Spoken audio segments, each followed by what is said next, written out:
त्रास म्हणजे जे दुःख असतं ते आज आमच्या कुटुंबावर आहे, म्हणून माहिती आहे की हे दुःख आहे ते खूप वाईट आहे. एक वाटतं की माझ्या वडिलांची ज्यांनी हत्या केली त्यांना शिक्षाही झालीच पाहिजे, कारण की त्यांनी गुन्हेगारी केली आहे. पण नंतर एक विचार येतो की त्यांच्या घरच्यांचं काय होईल.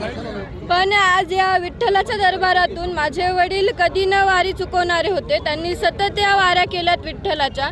आणि एक जशी वारकरीची देवाकडे वारी जाते, लोक जातात, तसेच ही न्यायाची वारी घेऊन आम्ही आज या पंढरपुरात आलो आहेत. आणि या विठ्ठलाला एवढंच सांगते की जे कोणी आरोपी असतील त्यांना फासावर चढव आणि लवकरात लवकर माझ्या वडिलांना न्याय मिळवून दे. मुख्यमंत्र्यांनी जी पावलं उचललेली आहेत तपासासाठी त्याबाबत तू स्वतः समाधानी आहे का, किंवा अजून काही तुझी मागणी आहे का सीएम साहेबांकडे? समाधानी म्हणजे आम्हाला समाधान जेव्हा भेटणार आहे. आता माझे वडील तर वापस नाहीत येणार, पण आम्हाला एक वाटतं की त्यांची ज्यांनी हत्या केली त्यांना कठोरात कठोर शिक्षा व्हावी आणि माझ्या वडिलांना हा लवकरात लवकर न्याय मिळावा. विठ्ठलाच्या काठीला आवाज नसतो असं म्हणतात. तुम्हाला पांडुरंग न्याय दिला आज पंढरपुरात आल्यावर वाटतंय, कारण की सगळं करणारा तोच आहे. म्हणून आज आम्ही त्यांना सुद्धा विठ्ठलाला सुद्धा सांगतोय की आम्हाला लवकरात लवकर न्याय मिळवून दे.